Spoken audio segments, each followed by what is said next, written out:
राधे राधे, जय श्री कृष्ण। आज हम बताएंगे माँ पार्वती ने माँ काली के विष को जिह्वा से क्यों निकाला। इसको हम विस्तार पूर्वक बताते हैं, आप ध्यान पूर्वक सुनिएगा। पौराणिक कथा के अनुसार माता पार्वती ने माँ काली का भयंकर क्रोध और विष शांत करने के लिए यह किया। रक्त बीज के संहार के बाद माँ काली का क्रोध अत्यंत बढ़ गया था और उनके भीतर का विष सृष्टि के लिए विनाशकारी हो गया था।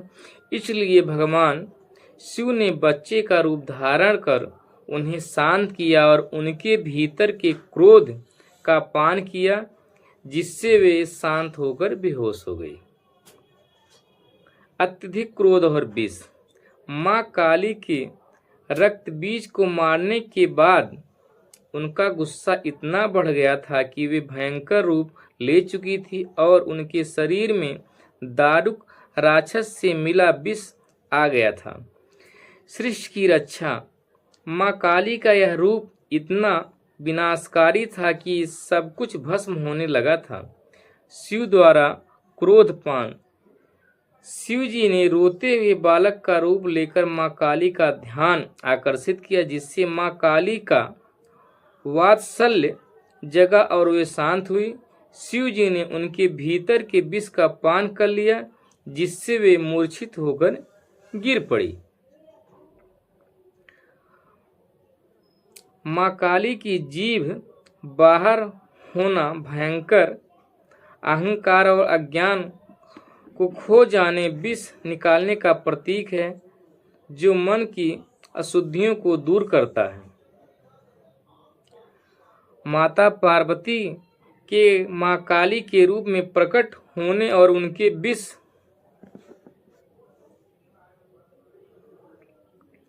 विष क्रोध का शांत करने की कथा मुख्य रूप से असुर दारू के वध से जुड़ी है, जो इस प्रकार है। दारुक नामक राक्षस से कठोर तपस्या करके ब्रह्मा जी ने यह वरदान प्राप्त किया था, उसका वध केवल एक स्त्री द्वारा ही संभव हो सकता है। इस वरदान के अहंकार में उसने देवताओं और ऋषियों को प्रताड़ित करना शुरू कर दिया और तीनों लोकों पर कब्जा कर लिया। क्योंकि यह किसी पुरुष से नहीं हार सकता था, इसलिए सभी देवता सहायता के लिए भगवान शिव के पास पहुंचे। माँ काली की पाठ्य विष का संबंध।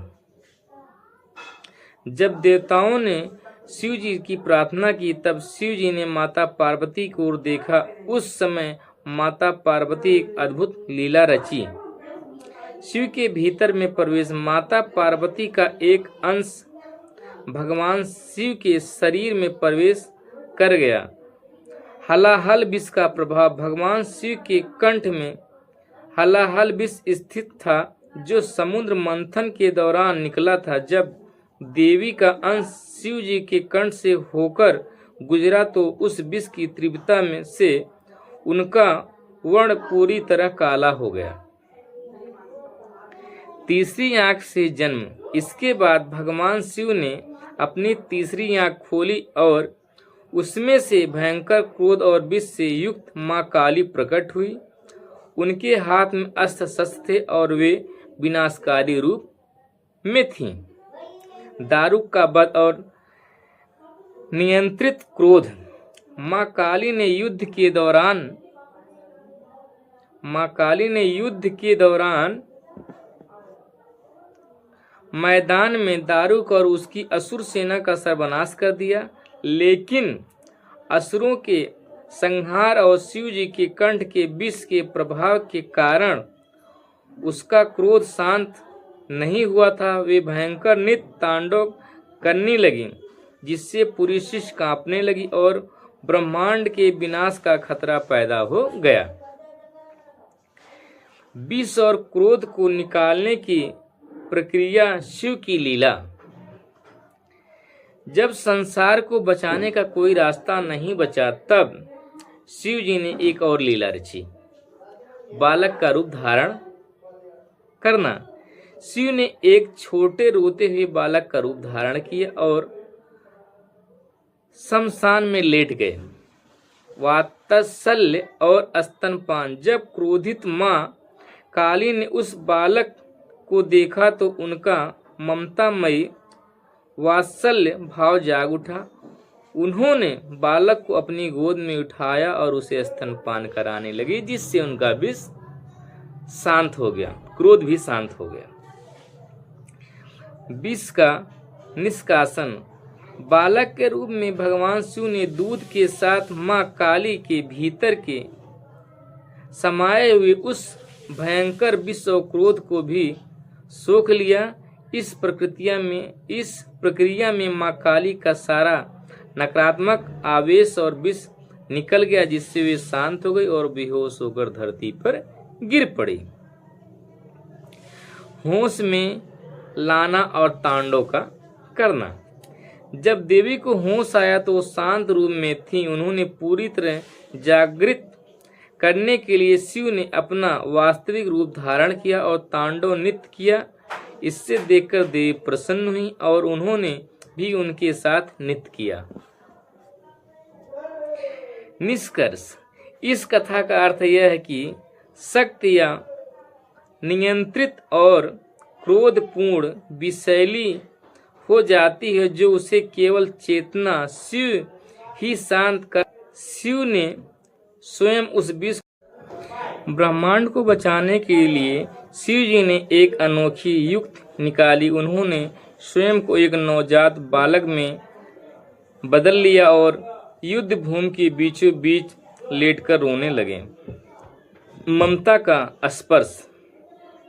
जैसे ही मां काली का पैर बालक शिव पर पड़ने वाला था, उनकी दृष्टि बालक पर पड़ी।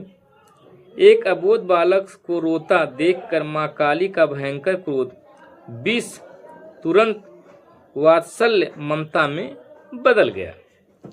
विष का निष्कासन। मां काली ने उस बालक को गोद में उठाया और स्तनपान कराने लगी। ममता के वशीभूत होकर उन्होंने अपनी समस्त संहारक शक्ति और क्रोध विष का उस दूध के माध्यम से बालक को दे दिया।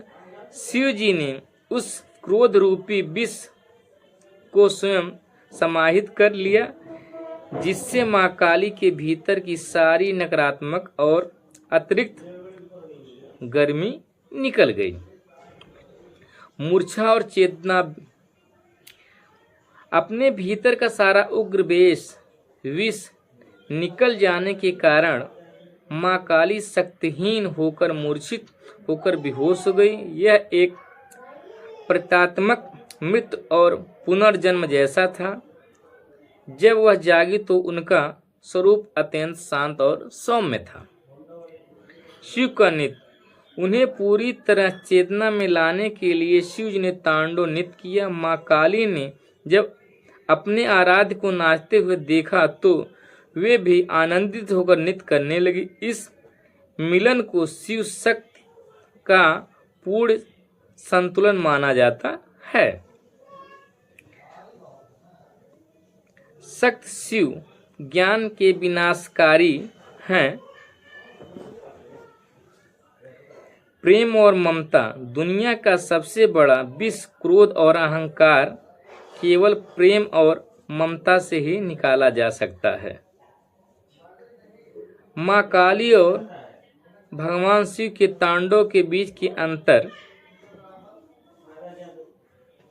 राधे राधे। जय श्री कृष्ण। कर्पूर गौरम कवड़ावतारम संसार सारम भुजगेंद्रहारम सदा वसंतम हृदयारविंदम भौम भानिम सरितम। जय श्री कृष्ण। जय श्री राधे।